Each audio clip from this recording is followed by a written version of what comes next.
Students, question number 4 तक मैंने आपको बता दिए थे पिछली वीडियो में। ठीक है, 5th 6th 7th 8th रहते हैं। सबसे पहले मैं क्वेश्चन नंबर 8 बताती हूँ आपको। ठीक है, 8th क्वेश्चन बिल्कुल आर्टिकल जैसा है। आर्टिकल में मैंने आपको बताया था कि इस तरह का आगे भी आपके एक्सरसाइज में भी आएंगे, आगे और चैप्टर्स में भी आएंगे कि जहाँ भी आपको पोल फाइंड आउट करना हो या point of contact find out करना हो, एक ही तरीका है, चाहे एक्सरसाइज है, आर्टिकल है या किसी भी चैप्टर में इस टाइप का क्वेश्चन आता है। तो क्वेश्चन नंबर 8 देखो क्या, find the pole of the line 5x + 5y + 8 = 0। इस लाइन का आपको पोल फाइंड आउट करना है। लाइन है 5x + 5y + 8 = 0 with respect to the conic. किस कॉनिक के रिस्पेक्ट में फाइंड आउट करना है? 2x² + 8xy + 3y² लिख रही हूँ मैं ये वाला कॉनिक एज इट इज। इस लाइन को नंबर 1 डाल दो। Conic 2x² + 8xy + 3y² - 2x + 6y + 1 = 0। इसको नंबर 2 डाल दो। आपको लाइन 1 का पोल 2 के रिस्पेक्ट में फाइंड आउट करना है। तो स्टूडेंट, मैंने आपको बताया था कि चाहे आपको पोल फाइंड आउट करना हो या point of contact find out करना हो, बिल्कुल सेम मेथड है। सिर्फ डिफरेंस है तो वर्ड का डिफरेंस है कि पोल की जगह point of contact word use करेंगे और पोलर की जगह टेंजेंट। अदरवाइज बिल्कुल सेम चीज़ है। आपको पोल फाइंड आउट करना है तो क्या करोगे, लेट बिल्कुल आर्टिकल की तरह ही है, x1 y1 be the pole of line 1।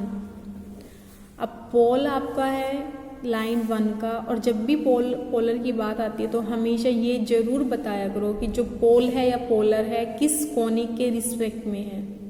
ठीक है, x1 y1 पोल लाइन 1 का है, लेकिन किस के रिस्पेक्ट में है? With respect to conic 2। अब अगर आपके पास पोल है तो आप इक्वेशन ऑफ पोलर लिखना आर्टिकल में सीख चुके हो। Then equation of polar will be, मैंने आपको बताया था रिजल्ट बिल्कुल सेम वही होता है जो टेंजेंट का रिजल्ट है। ओनली डिफरेंस होता है, तो क्या डिफरेंस होता है? एक तो वर्ड का डिफरेंस होता है, तो दूसरा पॉइंट का।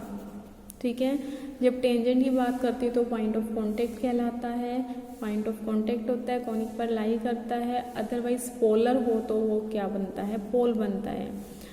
तो लिखने का वही तरीका है। क्या तरीका बताया था मैंने? ax1 + hy1 + g × x + hx1 + by1 + f × y + gx1 + fy1 + c = 0। Students, यहाँ कंपैरिजन कर लेना। a की वैल्यू 2, b की वैल्यू 3, h की वैल्यू 4 क्योंकि 2h 8 है, g की वैल्यू -1, f की वैल्यू 3 एंड c की वैल्यू 1। ठीक है, ये वैल्यूज आप यहाँ पुट कर देना तो ये आपके पास क्या आ जाएगा? देखो, 2x1 + 4y1 + g की वैल्यू -1 × x + hx1, h की वैल्यू 4, x1, b की value 3, y1 + 3 × y + g is minus, तो ये -x1 + 3y1 + 1 = 0। इसको नेक्स्ट नंबर 3 डाल देना। अब जो 3 है वो पोलर है और जो 1 है वो भी क्या है? अगर मैंने x1 y1 को इसका पोल कहा है तो इटसेल्फ ये क्या बन गई? एक पोलर बन गई, क्योंकि इसका पोल आपको याद आर्टिकल जब मैंने बताया था पोलर की डेफिनेशन जब मैंने आपको सिखाई थी तो बोला था कि लाइन को, जो लोकस हो या लाइन है, उसको हम पोलर बोलते हैं, पॉइंट को पोल बोलते हैं। तो ये इस लाइन का पोल है, तो it means this line is the polar. ये भी पोलर है, ये भी पोलर है, सेम लाइन को रिप्रेजेंट कर रहे हैं तो कंपेयर कर सकते हैं। Since 1 and 3 represent same line, therefore same line तो कंपेयर कर लो। यहाँ x का कोफिशिएंट कितना है? 2x1 + 4y1 - 1 डिवाइडेड बाय यहाँ x का कोफिशिएंट 5। इज इक्वल टू यहाँ y का coefficient 4x1 plus 3y1 plus 3 divided by यहाँ y का coefficient again 5 is equal to यहाँ कॉन्स्टेंट टर्म मीन्स जिसमें x और y ना हो वो टर्म है -x1 plus 3y1 plus 1 divided by यहाँ कॉन्स्टेंट टर्म कितनी है 8। अब स्टूडेंट्स किसी भी दो को लेके आप जो है इक्वेशंस बना लो। सपोज पहले मैंने फर्स्ट और सेकंड ले ली, ठीक है, ये दोनों ले लिए मैंने, तो 2x1 plus 4y1 minus 1/5 is equal to 4x1 plus 3y1 plus 3/5, 5 से 5 कैंसिल हो गया, तो इक्वेशन बनी 2x1 plus 4y1 minus 1 is equal to 4x1 plus 3y1 plus 3। Term से एक साइड शिफ्ट कर लो, इसको इधर ले आओ, 2x1 minus 4x1 minus 2x1 4y1 इसको इधर ले आओ तो प्लस y1 ये -4 इज इक्वल टू 0। ठीक है, एक इक्वेशन आपकी आ गई। इसी तरह किसी और दो को ले लो, मान लो मैं इन दो को ले लेती हूँ, ठीक है, इन दो को ले लो, सेकंड और थर्ड ले लो, सेकंड और थर्ड टर्म ले लो, तो क्या इक्वेशन है 4x1 plus 3y1 plus 3/5 is equal to -x1 plus 3y1 plus 1/8।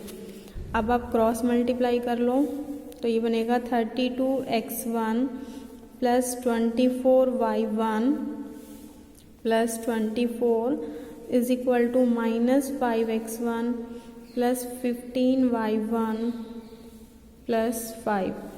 x को इधर ले आओ, 32 प्लस 5 37x1 24 इसको इधर ले आओ -15 तो यह आपका आ जाएगा 9y1 और 24 माइनस 5 करूँगी प्लस 19 इज इक्वल टू 0। तो स्टूडेंट्स देखो यहाँ जो मैंने ब्लॉक बनाए हुए हैं, दो इक्वेशन आ गई x1 y1 में, दोनों को आप आपस में सॉल्व कर लेना है, एलिमिनेशन से, सब्स्टिट्यूशन से, किसी भी मेथड से सॉल्व कर लेना है। इन दोनों को सॉल्व करोगे तो x1 y1 की वैल्यू आ जाएगी और x1 y1 ही क्या था आपका होल। ठीक है, अब हम नेक्स्ट क्वेश्चन करते हैं, क्वेश्चन नंबर 7। 5th और 6th में आपको लास्ट में बताऊंगी, पहले क्वेश्चन नंबर 7 करते हैं। प्रूफ दैट, डालती हूँ मैं question number 7। Proof that locus of pole of tangent to the conic. ठीक है, देखो मैं इसको स्टेटमेंट को पहले लिखती हूँ, locus of pole of tangent, क्या फाइंड आउट करना है, locus of pole of tangent to किस कॉनिक पर टेंजेंट है, ax² plus 2hxy plus by² equal to 1, ax² plus 2hxy plus by² is equal to 1 with respect to conic, क्या लिख रखा है, विद रिस्पेक्ट टू कॉनिक, कौन सा conic है, इसमें डैश ले लिए, a'(x² plus 2h'(xy plus b'(y² is equal to 1। इस आपको बताना है कि जो लोकस है ये टू प्रूव करना है आपको, that is to prove is क्या आना चाहिए, ये टर्म लिखती हूँ मैं आपकी, क्या टर्म है देखो, a into h'(x plus b'(y whole square minus 2h a'(x plus h'(y into h'(x plus b'(y plus b a'(x plus h'(y whole square is equal to ab minus h²। आपको show करना है कि जो conic को भी number दे देती हूँ, this is 1 this is 2। ठीक है, कॉनिक 1 पर जो टेंजेंट है, ठीक है, उसका पोल किस कॉनिक के रिस्पेक्ट में लो, इस कॉनिक के रिस्पेक्ट में लो और उसका लोकस ये निकल के आना चाहिए। पहली बात तो देखो, जिसका लोकस निकालना होता है, जिस भी पॉइंट का लोकस निकालना होता है, पहला स्टेप होता है उसको मैं क्या सपोज कर लूँ, x1 y1। तो सपोज करती हूँ लेट, ये सॉल्यूशन हम लिख रहे हैं, solution let x1 y1 be the pole. जिसका आपको लॉकस फाइंड आउट करना है उसको मैंने सपोज कर लिया x1 y1, ठीक है। अब ये देखो कि जो पोल है वो किस कोनिक के रिस्पेक्ट में है, ठीक है। पोल किस कोनिक के रिस्पेक्ट में है, इस लाइन को अभी थोड़ी देर के लिए स्किप कर दो, इतनी लाइन को थोड़ी देर के लिए स्किप कर दो। ये पढ़ो locus of pole with respect to conic, किस कोनिक के रिस्पेक्ट में फाइंड आउट करना है, इस कोनिक के रिस्पेक्ट में करना है। दूसरा लोकस निकालना है। लोकस का मतलब एक ऐसी कंडीशन आनी चाहिए जिसमें x1 और y1 हो, बाकी सारी टर्म्स कांस्टेंट हो, ठीक है। इसका लोकस निकालना है, पोल का लोकस निकालना है। पोल किसके रिस्पेक्ट में है, इसके रिस्पेक्ट में है। तो जब ये पोल है, let x1 y1 with the pole with respect to conic, कौन से कॉनिक के रिस्पेक्ट में है, 2 के रिस्पेक्ट में है। तो जब ये x1 y1 कॉनिक 2 के रिस्पेक्ट में पोल है तो आप इक्वेशन ऑफ पोलर लिख सकते हो। Then equation of polar will be, हाँ जी मैं लिखती हूँ। इक्वेशन ऑफ पोलर क्या आएगी, यहाँ से देखो मैंने टेंजेंट लिखने के कई तरीके आपको बताए थे। एक था ax1 plus hy1 plus g into x plus hx1 plus by1 plus f into y plus gx1 plus fy1 plus c is equal to 0। और आपको ध्यान हो, देखो एक तरीका मैंने इस टाइप का भी बताया था, ax square plus 2hxy plus by square plus 2gx plus 2fy plus c। अगर ये कॉनिक है तो एक टेंजेंट निकालने का तरीका ये भी था, axx1 plus hx1y plus xy1 plus byy1 plus gx plus x1 plus fy plus y1 plus c is equal to 0। किसी को भी यूज करो रिजल्ट सेम ही निकल के आता है। इसमें क्या होता है कि जहाँ दो दो हैं, एक को 1 से रिप्लेस कर देते हैं। जैसे 2x है, एक x है और एक को हमने 1 से रिप्लेस कर दिया, ठीक है। मैं यहाँ ये वाला यूज करती हूँ, आप चाहो तो पहले यूज कर रही हूँ वो भी कर सकते हो, तो भी सेम रिजल्ट निकलेगा, बट इससे थोड़ा छोटा पड़ेगा इसलिए ये वाला रिजल्ट लिख रही हूँ। तो इक्वेशन ऑफ पोलर क्या आएगी, a डैश, इसके रिस्पेक्ट में करना है आपको, ठीक है। a डैश xx1 प्लस यहाँ आएगी h dash x1y plus xy1 plus b dash yy1 equal to 1, ठीक है। स्टूडेंट मैं एक बार आपको बता भी देती हूँ, अगर आप इसको नहीं भी यूज़ करते हो तो जो तरीका मैं आपको बताती हूँ, ax1 plus hy1 plus g into x plus hx1 plus by1 plus f into y plus gx1 plus fy1 plus c is equal to 0। इससे भी निकाल सकते हो। देखो इससे निकालोगे तो यहाँ से आपके पास क्या है, a b h की जगह a की जगह आपके पास क्या है a डैश, ठीक है। b की जगह आपके पास क्या है b डैश, h की जगह h डैश, g की वैल्यू 0, इससे कंपैरिजन कर रही हूँ, f की वैल्यू 0 एंड c की जगह कितना है -1। पुट कर दो ये अगर मैं यहाँ पुट करती हूँ तो देखो क्या रिजल्ट आएगा, a डैश x1, ठीक है, plus h dash y1 x plus ये पुट करूँ या मैं h dash x1 plus b dash y1 f0 है y प्लस gx1 ये 0 f0, तो यहाँ कितना आ जाएगा -1 इज इक्वल टू 0। और देखो स्टूडेंट्स अगर मैंने ये लिखा था तब भी वही बात है, आगे नेक्स्ट स्टेप में मैं x वाली टर्म कलेक्ट करूँ, x वाली टर्म कलेक्ट करूँ, देखो ये वाली और ये वाली, जब मैं x कॉमन लूँगी तो अंदर क्या आएगा a dash x1 plus h dash y1, ये टर्म आ गई। y वाली कलेक्ट कर लो, ये y वाली टर्म में ये y वाली, y कॉमन लेना है तो अंदर आएगा h dash x1 b dash y1 y, ये -1 इधर आ गया। आप किसी भी तरह कर सकते हो स्टूडेंट्स, कुछ फ़र्क नहीं पड़ेगा, ठीक है। अब मैं आपको इसी से ही बता देती हूँ जो मैंने अभी लास्ट ड्राइव कर लिया, this is the equation of polar, इसको नंबर 3 डाल देती हूँ, ठीक है। दोनों तरीक़ों से नहीं करके दिखाना, किसी भी एक से करके दिखा देना। आप या तो ये लिखना इसके बाद ये स्टेप लिख देना, या फिर ये लिखो तो इसके बाद ये स्टेप आ जाएगा। इन दोनों में से एक ही स्टेप आपको लिखना है, ठीक है। हमने पोल सपोज किया, पोल कॉनिक 2 के रिस्पेक्ट में था तो हमने पोलर लिख लिया। अब आओ, जब मैं पोल ऑफ टेंजेंट की बात कर रही हूँ, ये पोल किसका है, टेंजेंट का, ठीक है। टेंजेंट का पोल है तो इट मीन्स ये जो टेंजेंट है खुद क्या बन रही है, पोलर बन गई। मैं फिर से आपको बताती हूँ, जब भी मैं बोलती हूँ, मैंने पिछले क्वेश्चन में बताया है पोल ऑफ ए लाइन, अगर मेरे पास वर्ड आता है पोल ऑफ ए लाइन तो इट मीन्स ये लाइन खुद से क्या है, पोलर है। लाइन के पोल का मतलब line itself is the polar. तो इट मीन्स देखो क्या है, पोल ऑफ टेंजेंट बोला है तो इट मीन्स ये किसके बारे में बात कर रहा है, पोलर के बारे में, कि टेंजेंट खुद क्या है, पोलर है, यानी कि पोलर टेंजेंट है, या मैं बोल सकती हूँ टेंजेंट पोलर है। ठीक है, तो जो हमने पोलर निकाला है वो पोलर कहाँ टेंजेंट है, कोनिक 1 पर। फिर से मैं बताती हूँ आपको, मैंने पोल लिया x1 y1, कोनिक 2 के रिस्पेक्ट में मैंने पोलर निकाला, लेकिन ये स्टेटमेंट कहती है कि जो पोलर है वो टेंजेंट है, पोल ऑफ टेंजेंट है। Tangent means tangent will act as polar, तो जो पोलर है वो टेंजेंट है। टेंजेंट किस कोनिक पर है, 1 पर, तो इट मीन्स जो हमने लाइन 3 फाइंड आउट करी है, this line 3 is tangent to conic 1।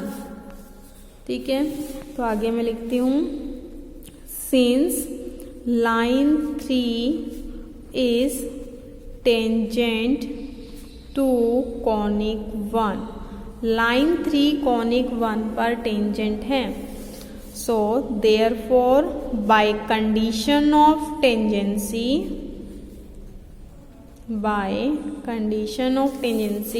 अब देखो आर्टिकल की हेल्प लेते हैं। मैंने आपको कंडीशन ऑफ टेंजेंसी करवाई थी, उसी का रिजल्ट यूज करते हैं।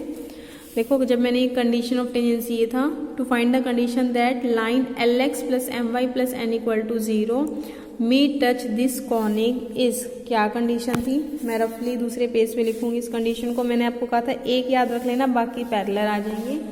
ये कंडीशन थी आपकी BC minus F square into L square, बाकी साइक्लिक में लिख लो, BC की जगह CA minus G square M square plus AB minus H square N square plus एक टर्म और देख लेते हैं, ये टर्म थी 2GH minus AF MN plus 2GH minus AF MN, अब साइक्लिंग में चेंज कर लो, plus 2HF minus BGNL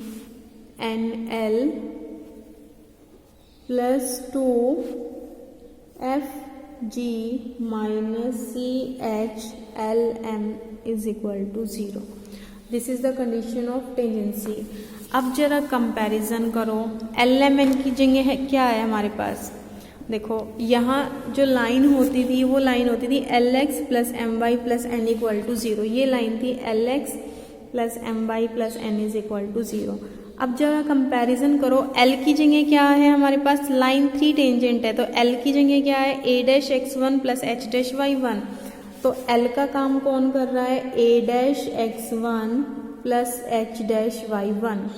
M क्या है, y के साथ जो टर्म है, y के साथ टर्म है h dash x1 plus b dash y1, means M is h dash x1 plus b dash y1। फिर था Lx plus My plus n, और यहाँ n की जगह क्या है आपके पास, -1, तो n की जगह वैल्यू है -1। और दूसरा देखो ABC, कॉनिक कौन सा लेना है आपको, 1, क्योंकि मैंने लिखा है line 3 is tangent to conic 1। A की जगह यहाँ पर क्या है, A ही है आपका, ठीक है। H की जगह भी H है, B की जगह भी B है, मीन्स A की जगह A पुट करना है, H की जगह H, B की जगह B। G इस क्वेश्चन में क्या है, 0, मीन्स G की जगह 0। फिर F भी यहाँ 0 है आपके पास। C की वैल्यू, इस 1 को इधर ले जाओ, C की वैल्यू कितनी है यहाँ आपके पास, -1। देखो ये सारी वैल्यूज मैंने लिख दी हैं, ये सारी की सारी वैल्यूज कंडीशन ऑफ टेंजेंसी में पुट करो, करते हैं। देखो BC minus F square B की जगह B है, C की जगह -1, तो तो कितना आएगा माइनस बी। देख लो स्टूडेंट्स, सी की जगह -1 है, बी की जगह बी ही है, तो ये आ जाएगा माइनस बी। और एफ की वैल्यू 0 है, तो ये टर्म 0 हुई आपकी, इंटू एल स्क्वेयर। एल की वैल्यू कितनी थी, a dash x1 plus h dash y1, a dash x1 plus h dash y1 whole square, plus C A की जगह a ही है और c की जगह -1, तो ये कितना बना minus a, this is minus a। ठीक है, g की वैल्यू 0, m की पुट करो, m की है h dash x1 plus b dash y1, that is h dash x1 plus b dash y1 whole square, plus a b की जगह देखो a b ही है और h की जगह h है, तो ये टर्म तो एज इट इज आ जाएगी, a B minus H square, n की जगह क्या है आपके पास -1 का स्क्वेयर करोगे, अगेन ये टर्म क्या हो जाएगी 1। अब आगे आओ, देखो 2, g की वैल्यू 0, ये टर्म 0, ये टर्म 0, तो पूरी ओवरऑल क्या हो गई 0। यहाँ देखो f की वैल्यू 0, g की वैल्यू 0, तो पूरी की पूरी टर्म ये भी क्या हो गई 0।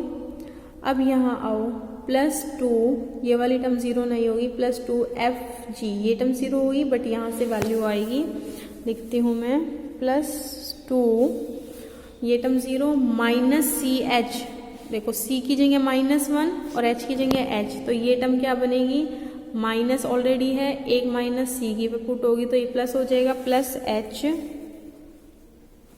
फिर है LM इन दोनों की वैल्यू पुट कर दो, means a dash x1 plus h dash y1 plus h dash x1 plus b dash y1, LM की वैल्यू पुट करी इज इक्वल टू 0। अब देखते हैं, देखो जो प्रूव करना है उस हिसाब से काम करते हैं। देखो जो प्रूव करना है आपको, उसमें A B minus H square की टर्म एक साइड है, बाकी सारे एक साइड है। देखो A B minus H square ये टर्म रही, इसको तो लेफ्ट पे ही रखो अभी, I A B minus H square, ठीक है। बाकी टर्म को राइट पे ले जाओ, पहले इस टर्म को राइट पे लेके जाओ, ये माइनस ए उधर जाके प्लस हो जाएगी, a h dash x1 plus b dash y1 whole square, ठीक है। अब h वाली लेके जाओ, ये वाली टर्म, ये वाली हम ले गए, अब इसको ले जाओ, जब इस टर्म को उधर लेके जाऊंगी तो ये प्लस की है माइनस हो जाएगी, -2h, ये लिखा मैंने 2h, ये a dash x1 plus h dash y1 plus into h dash x1 plus b dash y1, ठीक है। ये टर्म ले गए, अब इसको भी ले जाओ, ये उधर जाएगी तो प्लस की हो जाएगी, तो plus b a dash x1 plus h dash y1 whole square. तो देखो जो आपको प्रूव करना था वो इसी टाइप की टर्म थी, जो यहाँ लेफ्ट पे है वो हमारी राइट पे है, राइट वाली लेफ्ट पे है। तो स्टूडेंट्स एक ऐसी कंडीशन आ गई जिसके अंदर सिर्फ x1 y1 है, बाकी सारी टर्म्स कांस्टेंट है। उसके बाद सिर्फ आपको एक ही लाइन में लिखना है लॉकस विल बी, ठीक है। तो आप लिखोगे लॉकस विल बी, और जो x1 y1 है उसको रिप्लेस कर देना xy से, तो टर्म आ जाएगी a B minus H square, ठीक है। आप लिख लेना स्टूडेंट इसको, जहाँ जहाँ x1 y1 है उसको रिप्लेस कर देना xy से, और जो आपको प्रूव करना था वो आपका ऑटोमेटिकली प्रूव हो जाएगा। तो स्टूडेंट्स अगर फिर भी कोई प्रॉब्लम आती है किसी क्वेश्चन में तो आप मुझे मैसेज कर देना। अब आपके 2 क्वेश्चन रह गए, वो मैं आपको नेक्स्ट वीडियो में बताती हूँ, साथ साथ एक इंस्ट्रक्शन और देती हूँ। देखो अब तक हमारा सिलेबस बहुत स्लो चल रहा था,